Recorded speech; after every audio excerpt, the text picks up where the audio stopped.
Number 3, you have to have time. Normal conversation does not give us enough time. Take a look at Reflections on Language. I have it right here, footnote 24, page 249, where Professor Chomsky points out even if you could master the rules, we can't apply them in real time. And our studies have confirmed this again and again. There is one condition in which all these requirements are met. Comes pretty close. When you take a grammar test. When you take a grammar test, you study the rules, you're thinking about form, and you have time, because it's usually a written grammar test. And even then, what our studies have found is you don't do that well in applying the rules. It doesn't happen as easily as you think it should. We always feel bad because we can't do it. Well, let me tell you what the research says about this. In the real world, we have found that the common view of language teaching will not work. The common view of language teaching, you teach people a rule consciously, so they can master it consciously, and you expect them to master it right away, and then you practice with output, similar to the pattern practice that we've seen in so many audiolingual classes. Like you learn the third person singular, and then they give you sentences where you have to say it again and again and again until you, as they say, automatize it, and then you'll be able to use it. There has been a real mistake, a real confusion of cause and effect. What we think now is going on is if you acquire the language, if the conditions are right for language acquisition, the effect will be acquisition of language. The cause is language acquisition. The effect is knowing the rules of grammar and knowing the rules of vocabulary. And this happens only in one way, and here is the major hypothesis. We acquire language in only one way, and that's when we understand it. There is no other way it can happen. So if I give you a language lesson, and I make it comprehensible, if I make it a German lesson and I say, das ist mein Kopf, hier sind meine Augen, ich habe 2 Augen, 1, 2, ja, und hier sind meine Ohren, 1, 2. And you can more or less understand that, you are acquiring a little German. The amazing thing, whether you want to or not, it happens without effort, and it happens without worrying about it, and you can't stop it. The only thing the conditions for language acquisition, it needs to be comprehensible. You need to pay attention to the input, you need to pay attention to the message, so it has to be interesting. The word I like is compelling. Very interesting, so interesting that you forget that you're listening to another language. We have an amazing amount of evidence this is true. We have found it in many ways. In our work, the work I've done with Professor Benico Mason, who I just mentioned, we have found the best way to make sure the input is just right, optimal, is to rely on stories. Fill language classes with stories. I got interested in this driving on Pacific Coast Highway. I live about 30 miles, 50 kilometers from the city, from Santa Monica. And before the pandemic, I drove to Santa Monica at least 2-3 times a week. And I drove Pacific Coast Highway. I had to go for 2 reasons. That's where Gold's Gym is, and as you can tell, I'm a bodybuilder. And also, I'm addicted to my grandchildren, and I love to go and visit them. So what do you do when you're driving? Oh my, it gets so boring. I don't listen to music anymore, because if you want good music, you got to subscribe to certain stations, and I don't want to do that. It's talk radio, and oh my, it's still all about Donald Trump. So what do? I went to the library and took out stories on discs and other means of hearing stories. The stories they had, all in English, were not classics. I'm, college professor. I should be listening to great literature. But I was listening to bestsellers, ordinary, everyday novels, detective stories, historical and romances, all these things. Guess what? They're good. They're really good. The first one, Harry Potter, of course, which is really an essay on education. J.K. Rowling really understands what goes on in schools. It's marvelous. And what's happened to me is what happens to some of you. You pull up the driveway at home, you don't get out of the car until you finish the chapter because it's so interesting. These so-called everyday best-selling novelists are very, very talented. I'll get back to that. So stories are really interesting, really good. And I also have a way of helping you with your social life. I not only want to help you with your job in teaching and language acquisition. What do you do when you're invited to a party and you know you're not going to know anybody? Well, here's what you do. You go watch the latest 3 movies. You can go up to any group of people and you can go up to them and you can say, have you seen Terminator 29? And you will have a conversation. And the conversation is very often worthy of any literature class.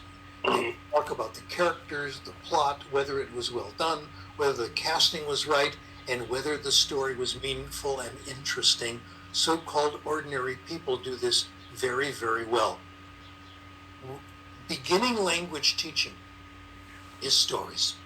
A method developed by Dr. Benico Mason called story listening. Here's what she does. She takes a story, usually a story that has stood the test of time, like Grimm's fairy tales, and she uses it in an advanced beginners class at the university in Japan. She tells the story, but she prepares it. She finds the words she thinks are going to be difficult. Teachers know this. And she has a way of making them comprehensible. She might do a translation, draw a picture. Drawing a picture is the favorite method, supplying context, etc.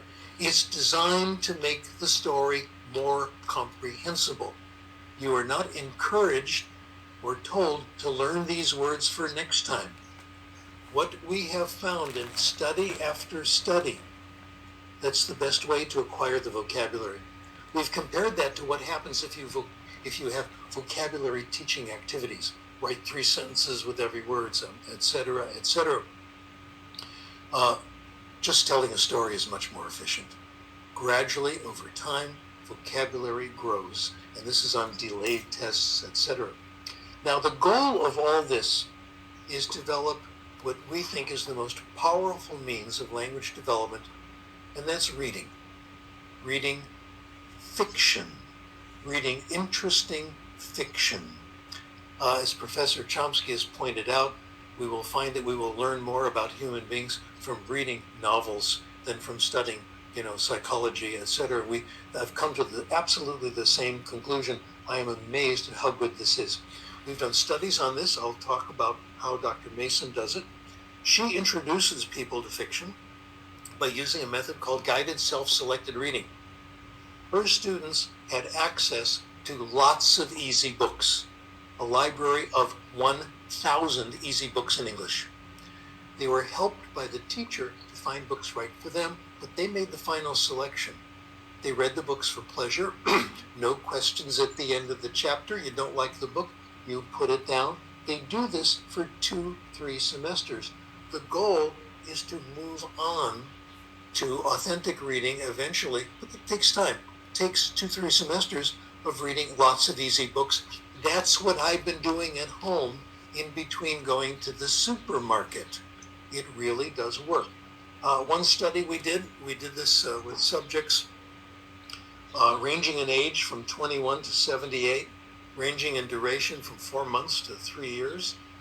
They read lots and lots of easy books. We gave them a standardized test. Here's our conclusion.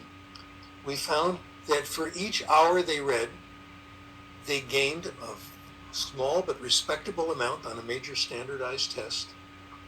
They all gained pretty much around the same amount, even though they read different things, mostly fiction. And we calculated if they read an hour a day for 3 years, what they like. They go from fairly low levels all the way to what you call academic competence in the language. So this is a major breakthrough, and this is not the only study. There are lots of studies in my best-selling book, soon to be major motion picture, right? The Power of Reading. I've gathered all these studies together, and they all come to very similar ideas. I'll mention one more done by Jeff McQuillan. Jeff McQuillan looked at the 7 Harry Potter novels and analyzed the vocabulary. And his conclusion was, if you read all 7 of these, you're way ahead. You have acquired nearly all the academic vocabulary you need for success in school. These words come back again and again with enough times to help you acquire them. So reading itself gives you vocabulary, gives you spelling. Are you listening, Donald Trump? It gives you writing style. It gives you the basics of written literacy, including academic literacy, if you read enough in any area. Again, most of this comes from fiction, from bestsellers, etc. Other things, research from the University of Michigan, Keith Stanovich and his colleagues. People who read more know more. And this is based on people reading light fiction that they get out from the library, from the bookstores. They know more about a lot of school subjects. They know more about science. They know more about history. They also know more about practical matters. It gets better. People who read a lot have more empathy. They have more empathy for others. Barack Obama has talked about that. I can get along with people who seem very different from me because of the novels I've read. Excuse me, you meet more people in novels than you do in everyday life. You are there with the author, the person telling you the story, and you meet all kinds of interesting people. Also, if you read a lot, another thing the research shows, you avoid simple solutions. You know the world is complicated. Obama was interviewed on this. It was as if he had read all the research. He came to very similar conclusions. Now, we have found this in second language. We have found this in first language. We have found this everywhere we have looked. We have also found this in bilingual education, especially the more you read in your own language, the more you know about the world. The more you're going to understand when you read in English. It helps directly, in fact.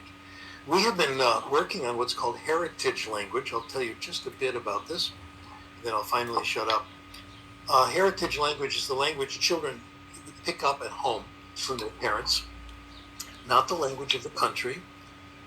Typically, when they go to school, when they're in kindergarten, first grade, are pretty good in their heritage language, but by the time they get to secondary school, they can hardly talk to their grandparents. English takes over in the United States. The heritage language is gone. We do have a couple of interesting cases that have pushed us, I think, in a very exciting direction. My colleagues, Grace Cho, Lucy Say, have looked at cases. I'll tell you what Grace did. It's a great way of doing research. She went to a party in the Korean neighborhood, which is her background, and she met a lot of Korean Americans who some of them were born in the United States, and the rest came quite young. And she found they all spoke Korean pretty well. Amazing. And she asked them, she said, "Can I interview you?" She did interviews. The common denominator, they were readers in Korean. They read comic books, they read magazines, they read novels. And they gave reading the credit for their competence in Korean. Again, they did not go to Korea, have education there. They didn't, take extra classes they took weren't very good, heritage language classes. Generally, they avoid them. Lucy Say has found very similar solutions from very similar experiences from a variety of languages. Now, why can't we just try this out? Why don't we just tell people, start reading books in your own language? Access. The books aren't there. It's very easy to go to a library or bookstore and find books in English. Not so easy. Even in Spanish. Sandra Pucci, University of Wisconsin, looked at bilingual kids and growing up in Los Angeles. Very few books in Spanish in the school library. If you think Spanish is tough, try the other languages. Try Farsi, Persian. Nishan Ashtari has interviewed people who are from Iran and looked and seen what they read, etc. Same kind of thing. They found that elementary classes were terrible because they were done with traditional techniques. They basically, people told her, pushed her away from Farsi. She, in the area where we are, in the Los Angeles area, in Westwood and Beverly Hills, there are lots of Farsi speakers, people from Iran. There used to be bookstores where you could go get a lot of Farsi books. Dr. Ashtari visited several of these bookstores, talked to the owners. They said, well, the kids come in, they don't speak Farsi anymore, and we don't have books for them. They have the classics, books that educated native speakers would find difficult, and pedagogical grammars to improve your Farsi. She went to a local library in this area and used a technique, what we call an unobtrusive measure technique. She took books off the shelf that were Farsi books. Most of them were pedagogical grammars for people who wanted to get better in Farsi. The method she used, which Jeff McQuillan had used before, she looked at the smudge marks to see how far people had gotten in the books, fingerprints, etc., where the pages were turned. The average person who picked up one of these Farsi, teach yourself Farsi books, quit after 5 pages. Wow. She found in the Los Angeles Public Library, the libraries did not have a lot of Farsi books. The ones they had were not, only about 12 were taken out at that time. So this is the problem, and it's very easy to solve. The problem, let me talk about one other issue because it'll be short. What about literacy, teaching phonics? Oh my, you're, Dr. Chomsky, you're at a hotbed of anti-phonics research at Arizona, where Yetta Goodman still is, and they have been heroic in presenting the other side of the case of Kenneth Goodman, etc. The mood now, what you find in the media, is that phonics is the answer to everything. Phonics is consciously learning the sound spelling correspondences and doing exercises and drilling them. Here's what the research shows. This is called intensive systematic phonics. All you get when you do that, if that's all you do, children are better at reading words presented in a list and pronouncing them out loud. They do no better in reading comprehension. Not only that, there's very good evidence that people acquire the rules of phonics through reading. I have been experimenting with this. I've done this with audiences and on Twitter once. I've asked fluent readers in English, educated adults, say, I'm going to give you a word, tell me how the final letter is pronounced. And the word I give them is comb.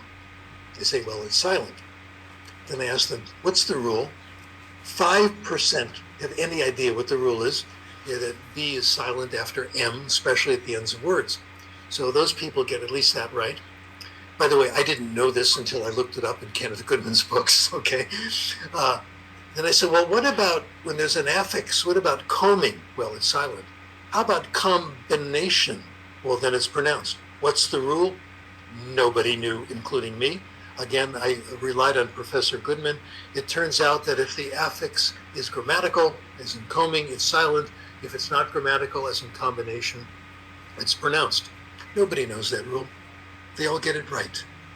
We acquire the rules of phonics through reading. We absorb them, etc.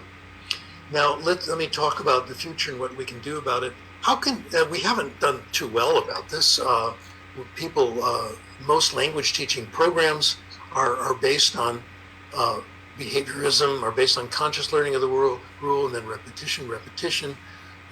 So I've even found catalogs where they claim they do natural approach, should be our methods, and it's all about we do the present tense, then we move to the past tense, etc., and we master them. Here's the problem. How are they going to find out? It's hard to find out.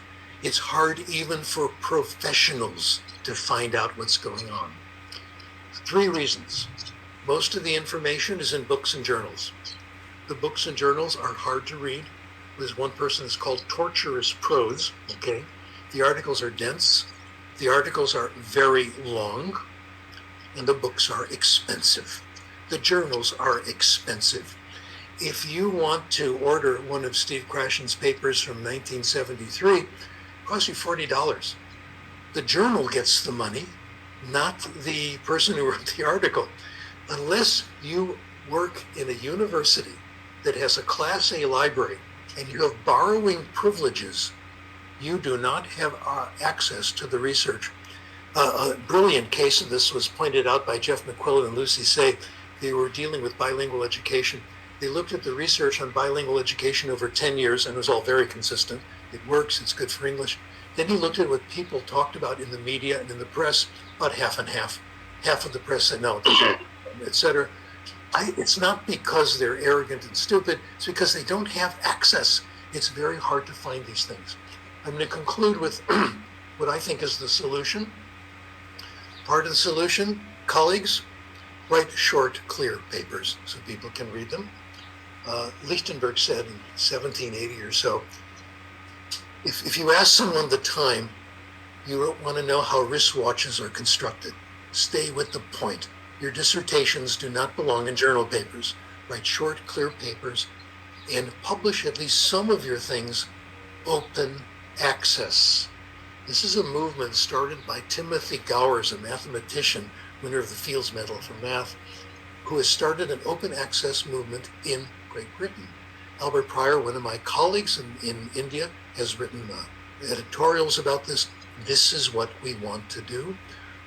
Information can get around, at least to us, the academics, and we can introduce them to our students a lot faster. Okay, finally, there's an undertow. The old-fashioned way of doing it, I like to call it, I hope it's old-fashioned, of knowing rules and then doing pattern practice is so hard to get over. Alfie Kohn says there's an undertow. I find it hard to resist. When I see a new word and I don't know, I'm tempted to look it up, write it down, do a flashcard. So I sympathize with people who are addicted to this and find it hard to give up. But if you find something that's compelling and interesting, you will not be, the undertow will have far less effect. Okay, I've talked more than enough. Thank you.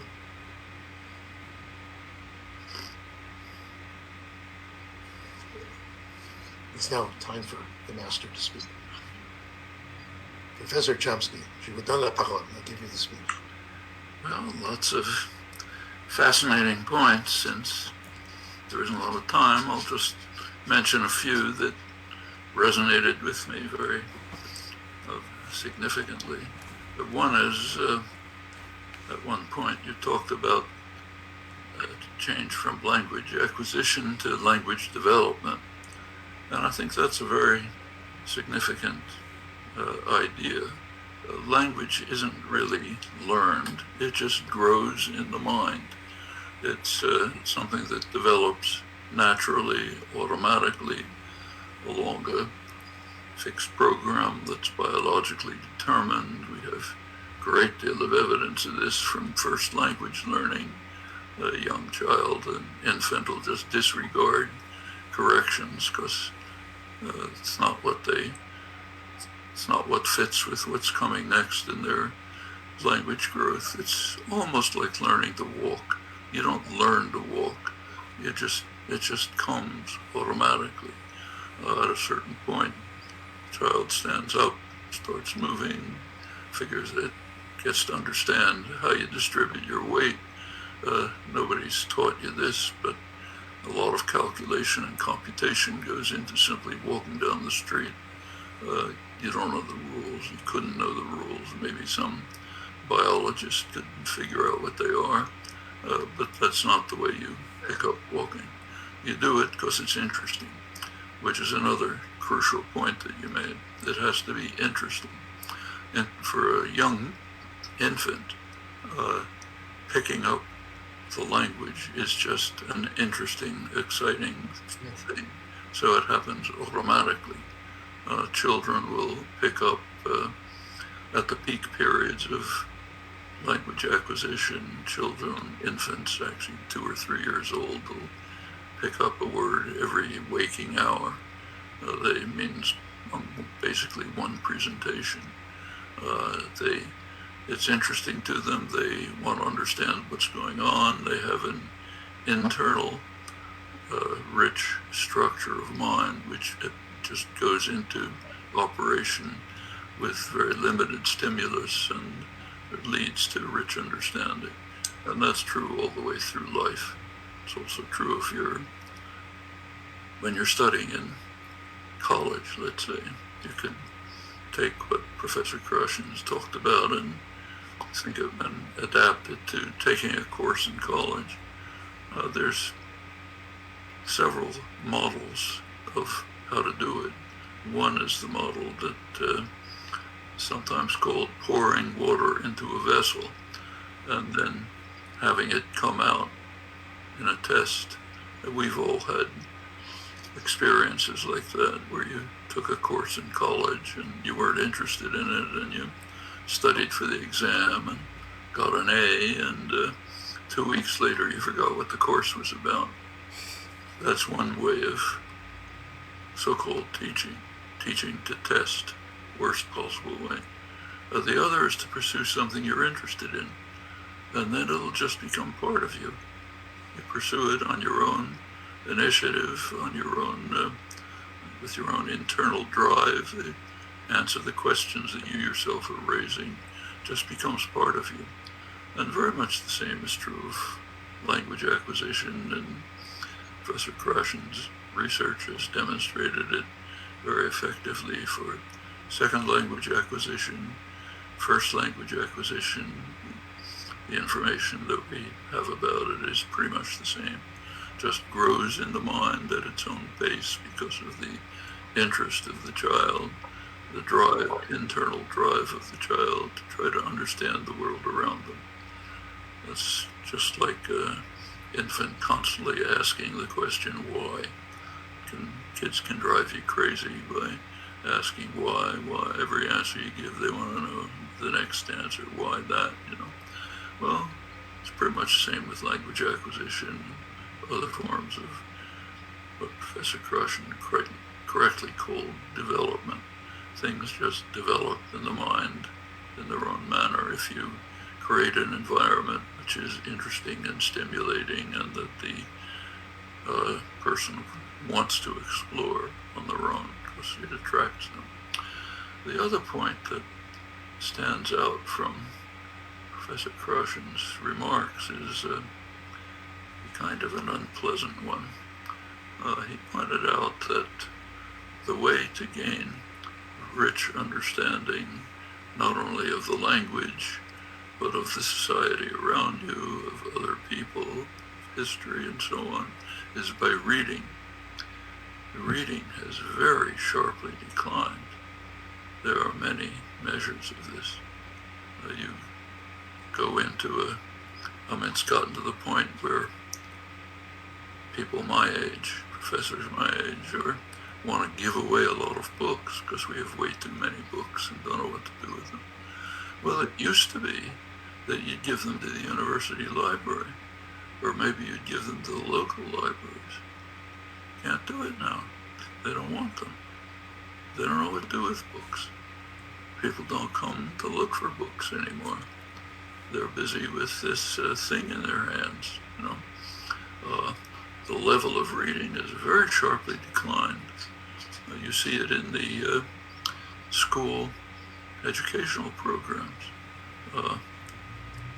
Books that used to be at what was regarded as the 8th grade level are now being read in 12th grade.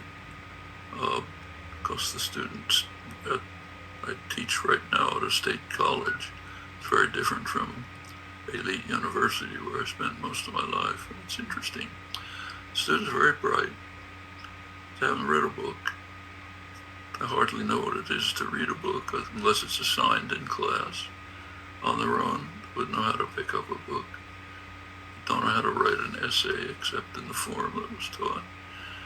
All of this is gone, very sharply declining. And considering what Professor Krashen explained very eloquently about how reading enriches your life, your understanding, your outreach, your creativity, it's a pretty sad commentary on the way the world is developing. And I think serious steps have to be taken to try to reverse and overcome that. Not very clear how, in part because of the attraction of superficial stimulation of the kind that comes from the electronic devices that people are surrounded with. I mean, it's actually gotten to the point where the number of universities in the United States have redesigned the sidewalks that students walk on so that they can put in a plaque on the sidewalk that says, "Look up," meaning don't just look at what's in your hand. There's a world out there. There are other people you can talk to. Don't just be glued to your virtual experiences.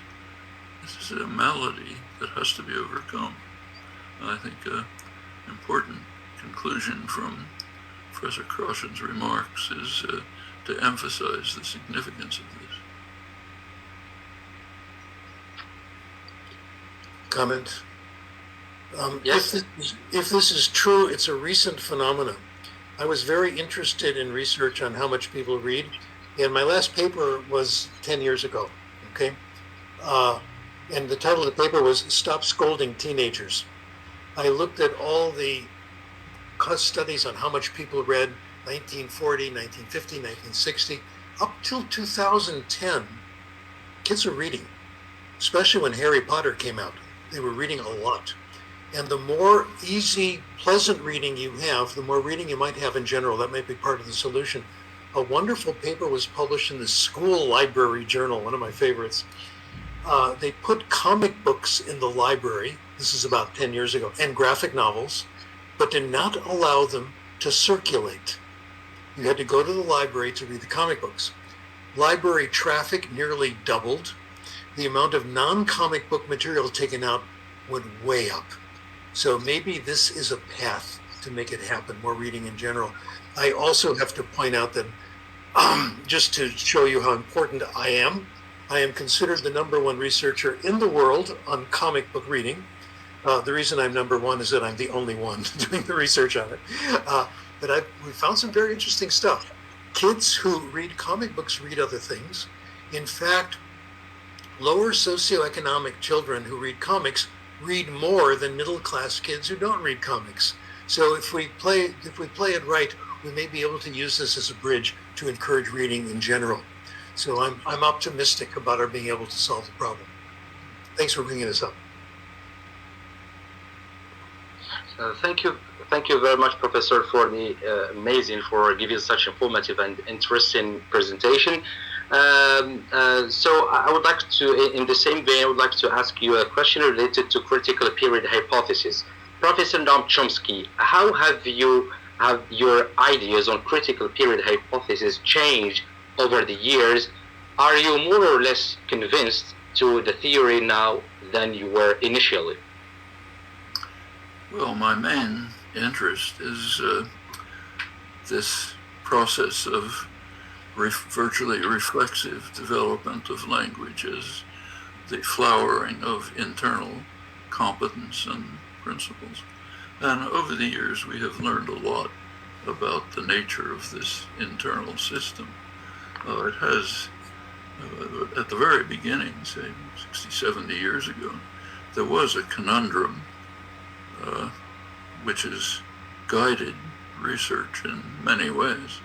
There seems to be a serious contradiction in the enterprise of trying to determine what is the internal given basis for knowledge of language and development of language.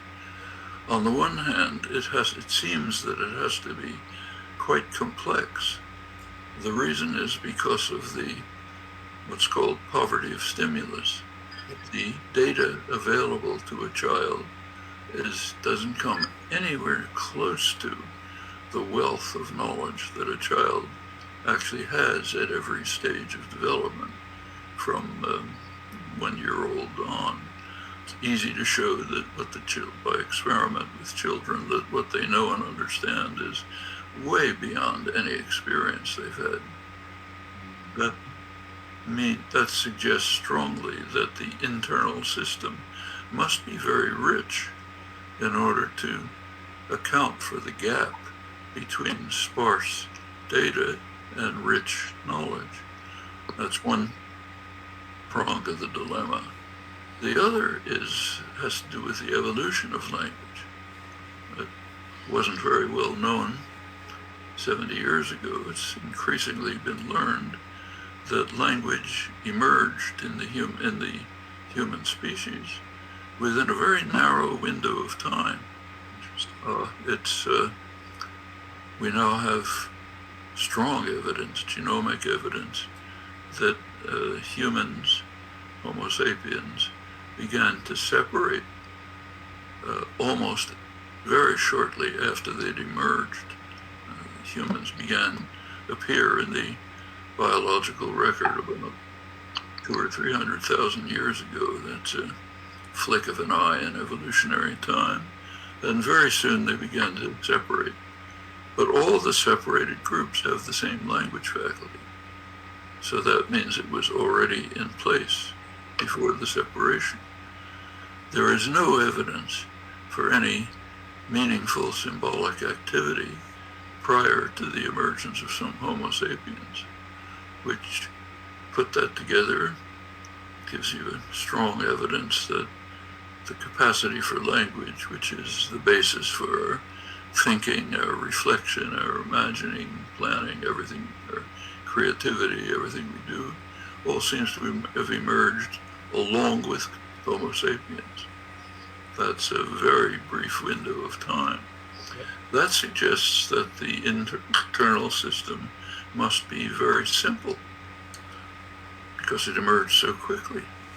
Nature would have just picked the simplest solution when the problem arose of developing a system with an infinite range of possible expressive devices, which is unique to humans. So when that change took place in the genetic material, nature would have picked the simplest answer to it, which is apparently the one that stayed with no changes. So we have a contradiction. Learning or development of language seems to require a very rich system. The evolution of language seems to require a very simple system. That's been a lot of research over the last 70 years has been an effort to resolve this problem. We're now about at a point where you can see an answer, where you can see how extremely simple mechanisms can give very rich consequences when you bring into account principles of computational efficiency, general principles of the structure of complex devices, and so on. That's the major change that's taken place, I think. And I think we're probably now on the verge of a new and quite exciting phase in the study of language and thought. And I mentioned the two because they're about the same.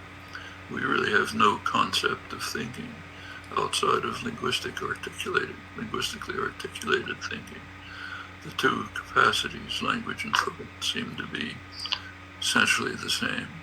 And there are both species properties of human beings, common to the species, everywhere, no difference is known, unique to the species, no trace of it in any other organism.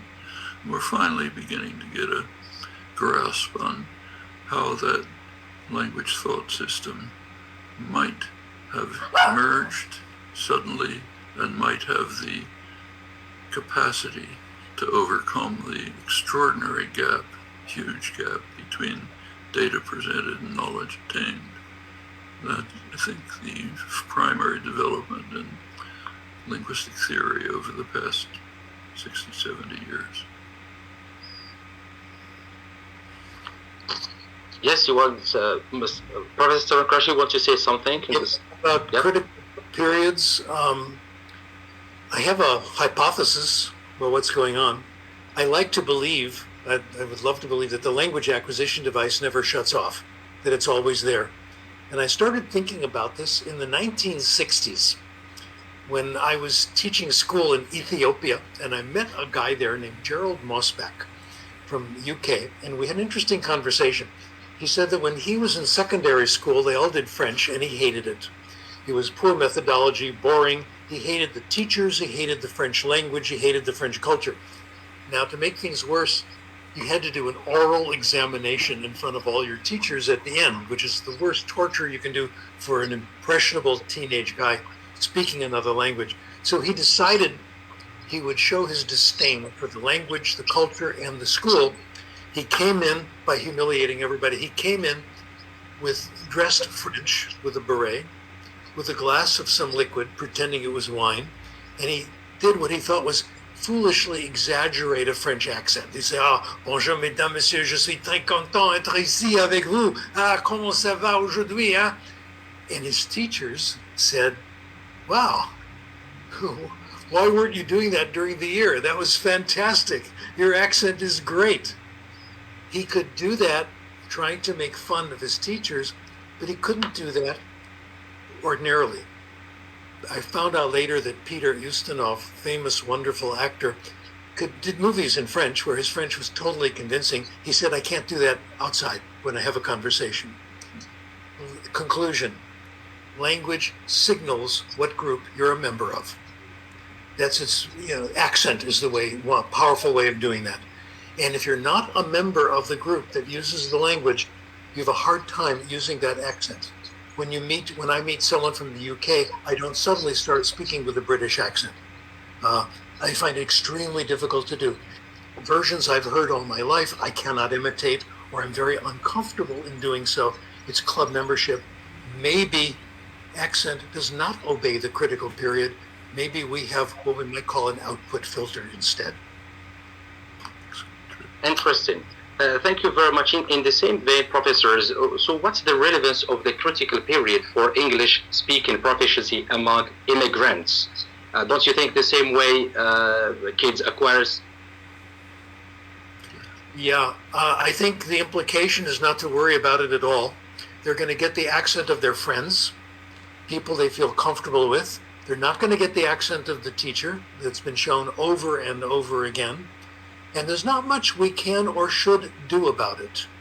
This will make them comfortable when the need comes out or the feeling comes out that they should talk a slightly different way. Okay, my colleague Nushan Ashtari told me that when she was a young girl, she became a tomboy. She's not anymore, but that was the role. There was a special language they used, a special way of speaking that she wouldn't use now. I'm telling you this because you know all about it. It happens to all of us. Don't worry about it. Teaching it won't help. I've looked at the research on teaching accent. It's the same as teaching grammar. You've got to be focused on certain forms. It's limited to simple rules, etc. And when your mind is off it, you can't do it. So I would say, let's not worry about it. Agree. And I'm afraid I'll have to leave. I have other commitments coming. Okay. Sorry, I took time. Oh my. Yeah. Sorry for that. So, Professor, are you going to leave now? I'm afraid I do, yeah. Sorry. Yeah. So, if you want to add something before you leave, that the contribution of linguistics to language teaching and learning before you leave. Well, it's a bit like asking, what's the contribution of biology to being a great athlete? That's for the coach to determine.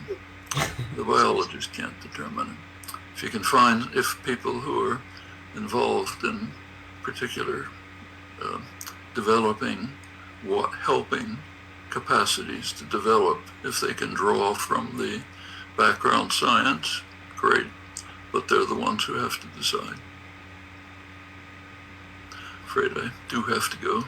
It's been an honor and a pleasure, Professor Chomsky, and thank you. Thank you very much for that eloquent exposition.